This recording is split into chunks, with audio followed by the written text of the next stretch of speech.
Hey, it's Sam, and today I'm here talking about December 2023. Yes, December 2023 is here.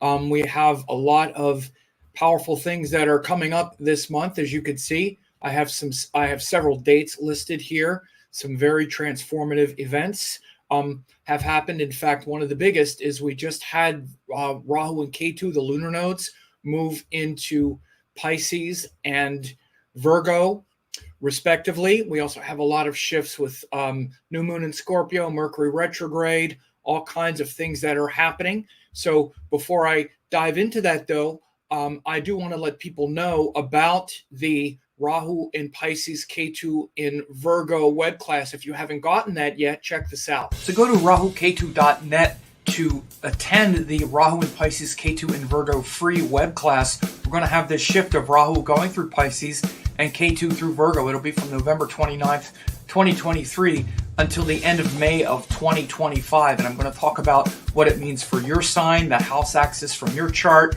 for the world based on past transits. So are you ready for that? What's going to happen? And again, as you can see here, I analyzed the nodes, what they are, Rahu in Pisces, Ketu in Virgo. You see we have big eclipses coming up with this nodal axis, October 14th, 2023, and then also April 8th next year, and even further into 2025. So again, this is a great opportunity for you to really learn what this transit means. So go ahead and register rahuketu.net.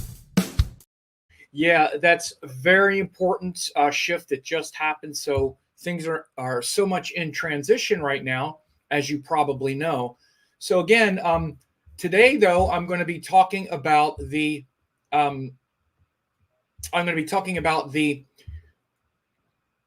shifts that are happening in December 2023, and as you can see, we're also this should be prepared for 2024. This is the wrong. Oh yeah, I have the wrong thing up here. It's actually 2024 VedicAstrology.com. Look at that. There it is.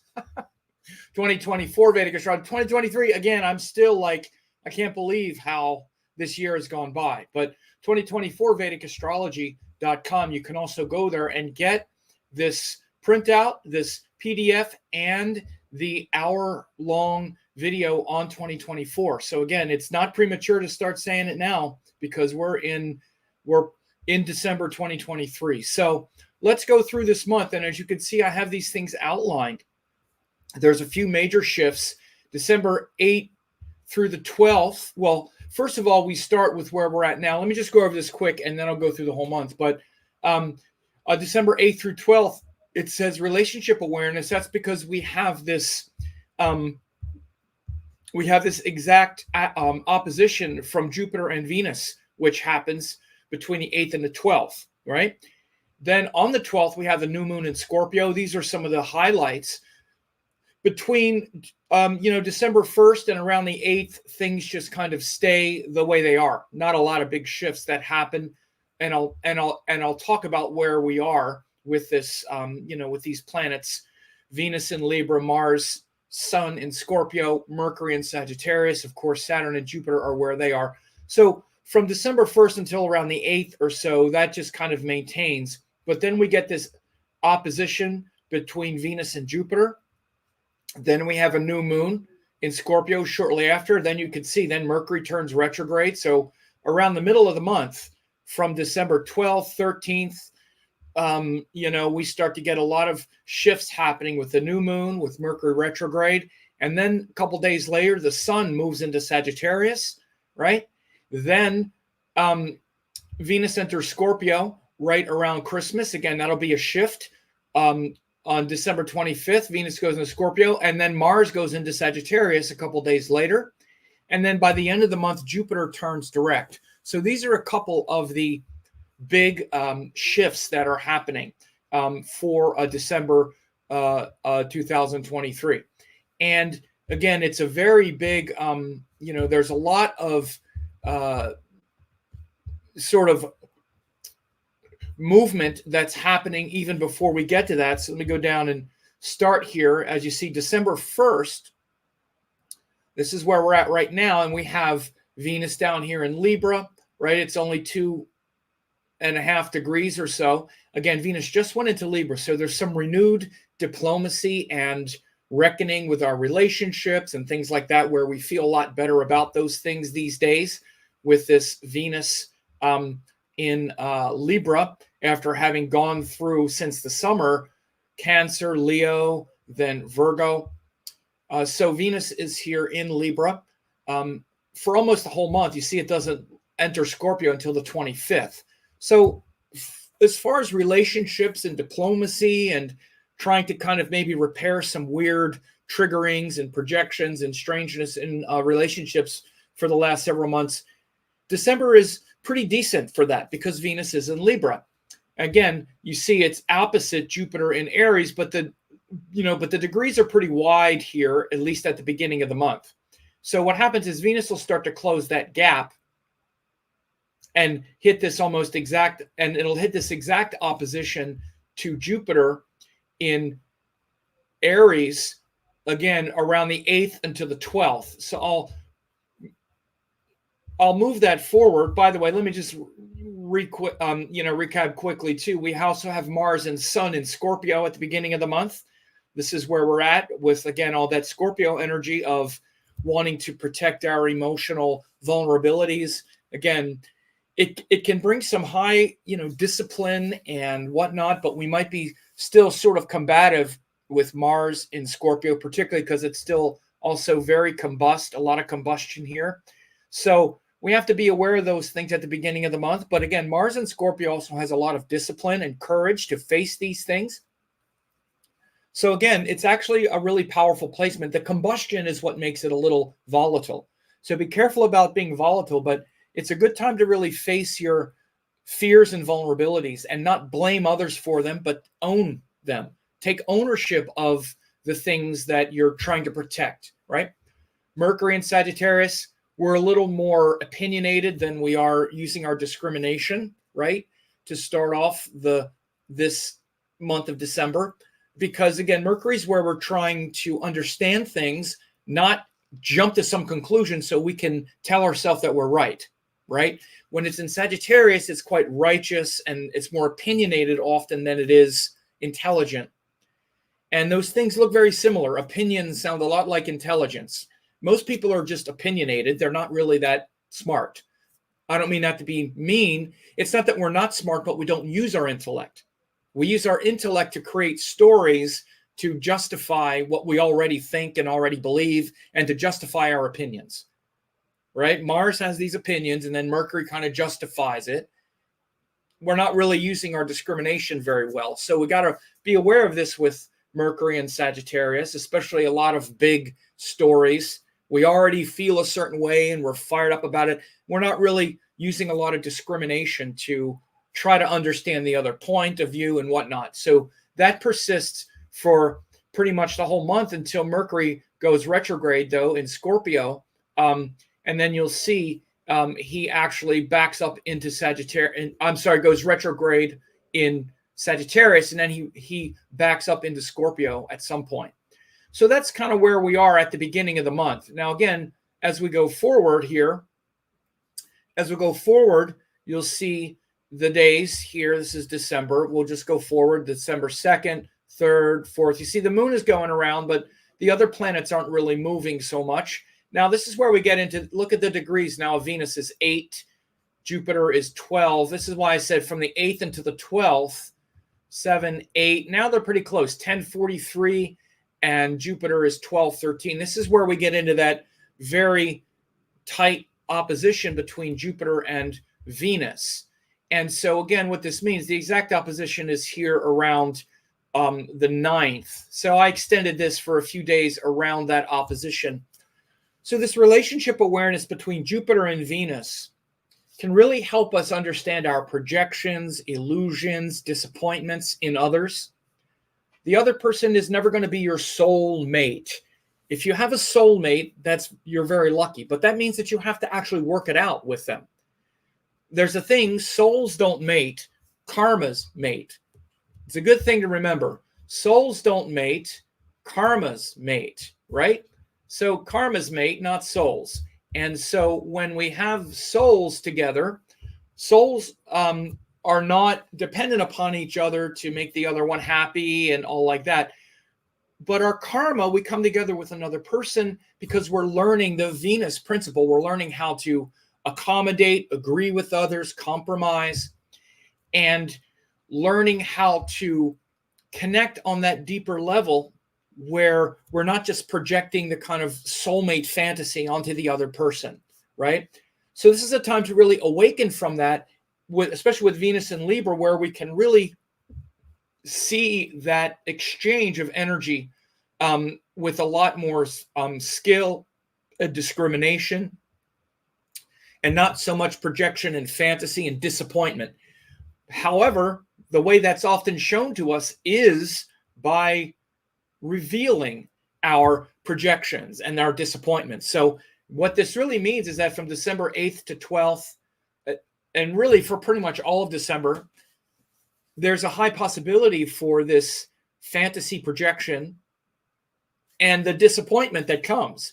And then you awakening from the disappointment. And maybe, just maybe, we can all live in a world where instead of making the other person the bad guy because they didn't live up to your fantasy projections, you can just be grateful that you had that wonderful person in your life and that they brought such potential into your life. Because one thing that happens when we have this romantic infatuation, which, by the way, I'm not minimizing it. I'm quite a romantic at heart underneath it all. I got the moon in Libra, in the 5th house, Jupiter in Pisces, Venus there near the ascendant. I can be a real romantic. I know. I can do it too. I'm just as guilty. But the thing that it really brings into our life is the gratitude, because once we have such feelings for people, everyone doesn't affect us like that. So we should see them as an emanation of spirit, of God's love, and that they awaken something beautiful in us that wants to transcend. And that's really what our soulmate fantasies are. It's this longing to merge with our opposite, with our highest self. So for a woman, it's longing to merge with that inner masculine, like Jung called the anima and the animus, right? For a man, it's longing to merge with that inner feminine. And so we seek a representative of that to merge with. And so when we find that, this is what my inner man or inner woman looks like, it's very compelling on the soul level. But remember, the souls don't mate. Karmas mate. The soul is eternal. And the soul is not masculine or feminine. It's not even in this body. It's your transcendent nature. So you see this December 8th to 12th, really try to awaken from the illusion. Again, you see there's a lot that's happening around the time. It's right before the new moon in Scorpio. So when we get to the 12th here, this is the 11th. When we get to the 12th, you can see that we have this new moon now in Scorpio, and it's in Jeshta Nakshatra. So that's going to be pretty intense. I'll do a whole video on that. Jeshta is ruled by Lord Indra. It's this, the moon is in its debilitated sign. So this could be, again, around this time when we're awakening from this soulmate fantasy stuff, we're also really in it and really kind of triggered and longing and hurt and maybe vulnerable. So really be careful and pay attention around the middle of December. A lot of this going on. A lot of these projections, fantasies, awakening from the delusions, that kind of stuff is very prominent in December, in the middle of December, as you can see. Then we go forward. You see this is December 12th. Then 13th, Mercury turns retrograde here in Sagittarius, Purva Ashada. So this Mercury retrograde in Sagittarius is going to be now reflecting on those things I said earlier about Mercury and Sagittarius, which has to do with opinions and getting fired up on our principles. And instead of really noticing and paying attention to what we are thinking, and that we're just using our intellect to reverse engineer what we already believe. We already have biases about something, and now we're just using our intellect and our rational, our what's supposed to be a function of discrimination and a rational mind to just rationalize it, not to actually think. For example, you can see like people for example, like in cults or in religions or in places where we just believe blindly, they still explain themselves. They still explain why they follow the beloved cult leader. None of it makes any sense, but you see how much people twist themselves into knots when they're in a cult, or again, even like when they just have sort of blind faith to a religion and you bring up something that doesn't make sense and they just kind of rationalize it somehow. They have to say anything when they're really just repeating what they already believe. And it's really just an opinion that the cult leader is right or this is right. And then their intellect and their speech and all that has no interest in thinking with discrimination.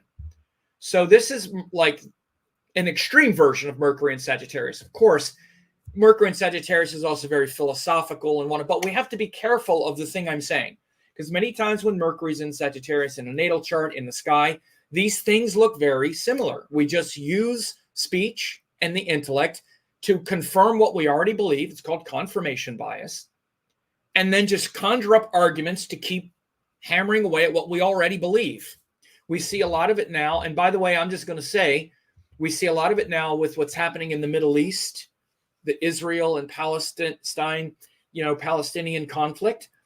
There's so much nuance in that whole thing that I don't even know where to begin. But you see, it's very easy for people to be like, Israel is 100% wrong, or Israel's 100% right, or blah, blah, blah. And like, again, there's so much nuance.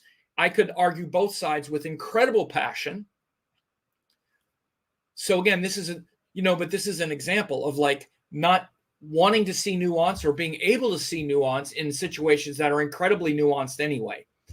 So again, you see Mercury turns retrograde in Sagittarius. This is the kind of thing where that can be corrected now. We can notice this sort of corrective process, things that happen that can snap you out of your delusions and your strong opinions being stated as if it's some kind of intellectual process happening.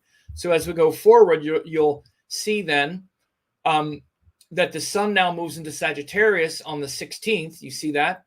Sun moves into Sagittarius on the 16th. And so then this is a big shift from the sun being in Scorpio, where we've been trying to root out our vulnerabilities and insecurities, into Sagittarius, where we're now aligned with those higher teachings, principles, and wanting to connect with our deeper beliefs, how we really, understand those things that are bigger than just our own personal, skills and intellect. So Sagittarius is literally the sign where we align with things that are bigger than just our rational mind and ability to figure things out.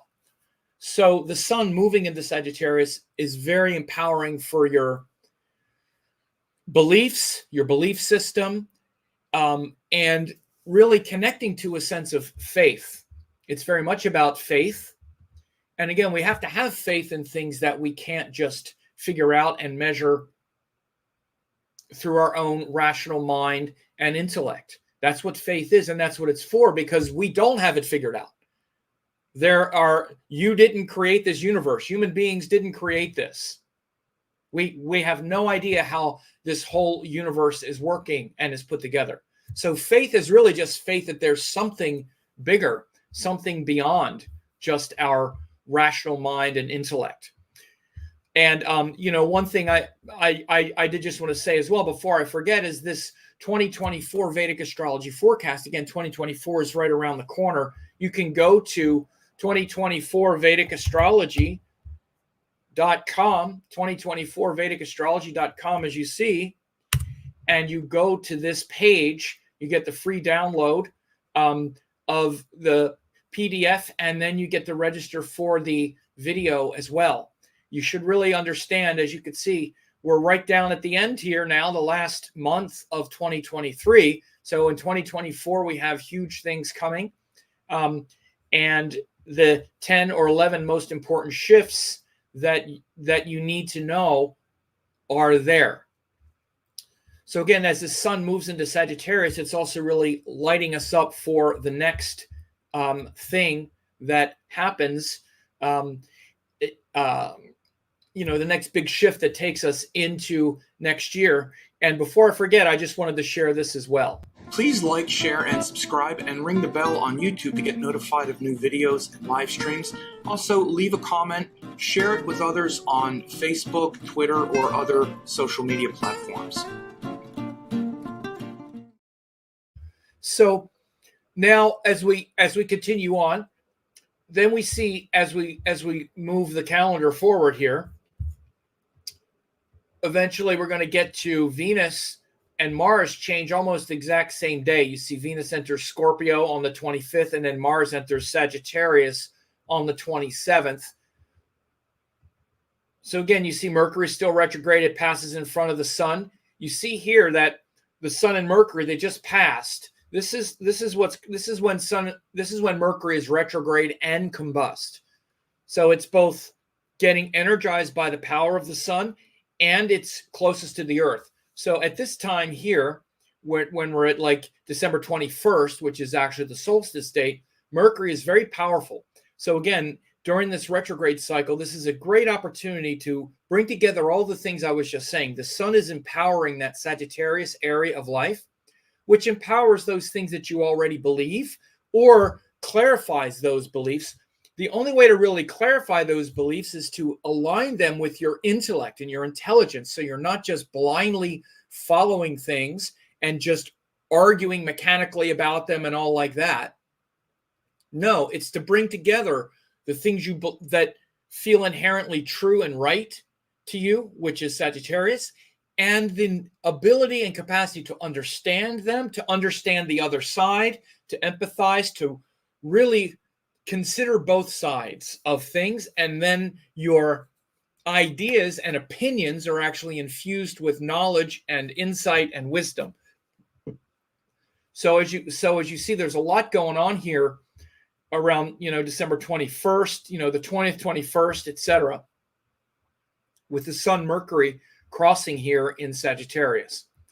And then we get to, you see now here on the 24th, 25th, Venus goes into Scorpio.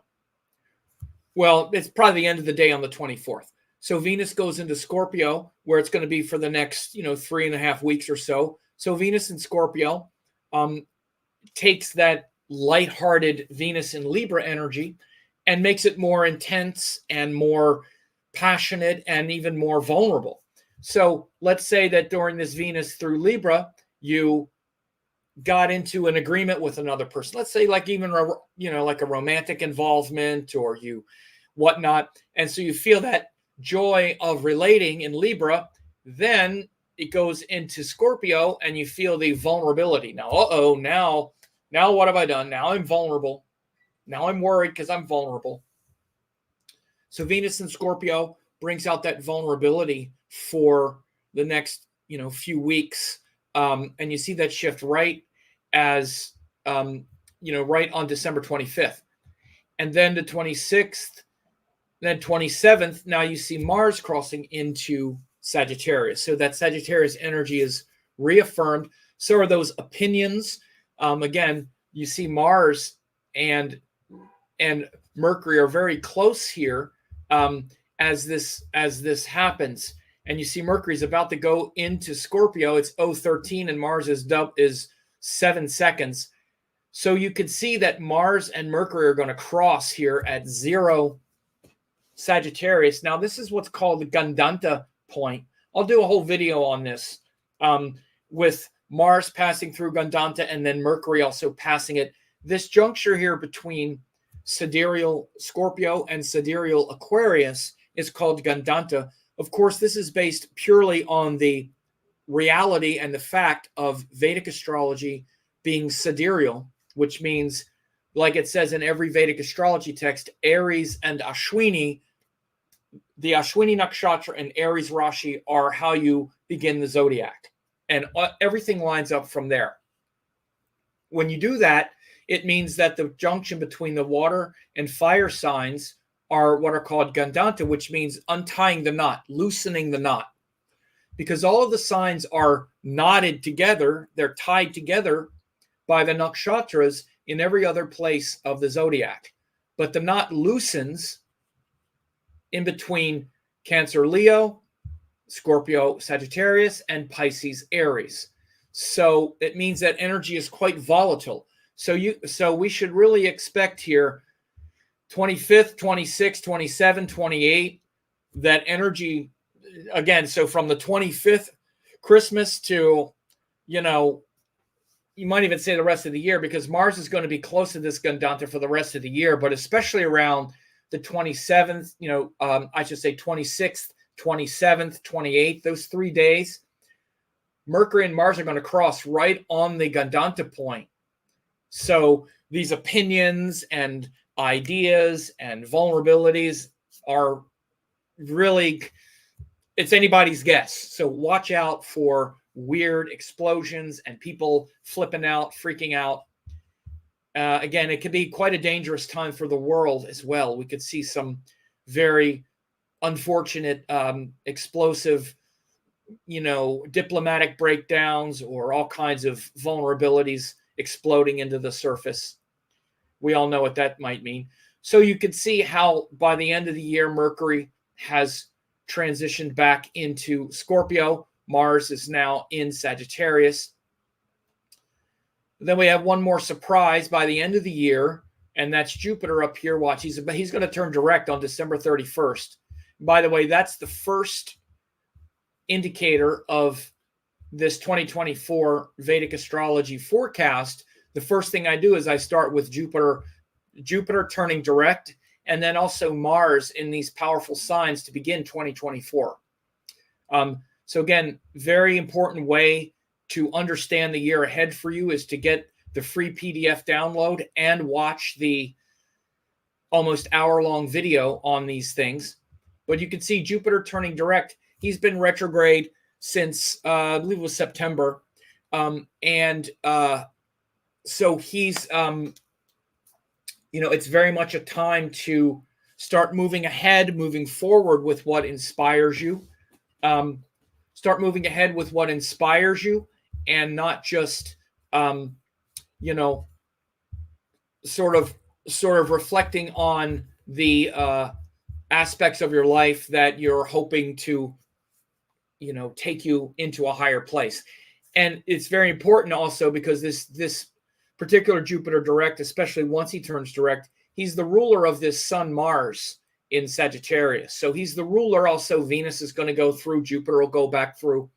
So having Jupiter direct is going to be also powerful for all of those things moving forward in our life. So again, I hope this was helpful for you to have an overview of December 2023. And again, moving into 2024, make sure to go and get the 2024 Vedic astrology forecast. Like I said, it's there to help you plan for the year ahead, understand the shifts that are coming, and you can also get your personal forecast for 2024 as well. For a limited time, I'm offering 10 hours of masterclasses, Yoga and Vedic Astrology, Quantum Vedic Astrology, and Spiritual Astrology Masterclass. These are 3 great courses that will really help you a lot.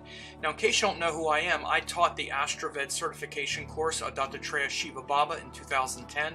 Ravi Shankar published my book in 2018. I've been around for decades. I've been teaching these great classes, and if you go to VedicAstrologyEssentials.com, you can get this 90% off discount of these 3 great classes, more than 10 hours, guaranteed value. You can check this out. These 3 classes will give you all the necessary tools to begin to learn Vedic astrology. Please find me on YouTube at Sam Jeppy, Vedic Astrology Teacher. On there since 2007, thousands of hours of classes. Also on Facebook at Astrology Teacher, tons of articles updated regularly, and I'm on Instagram at Vedic Astrology 108, ongoing updates and interaction.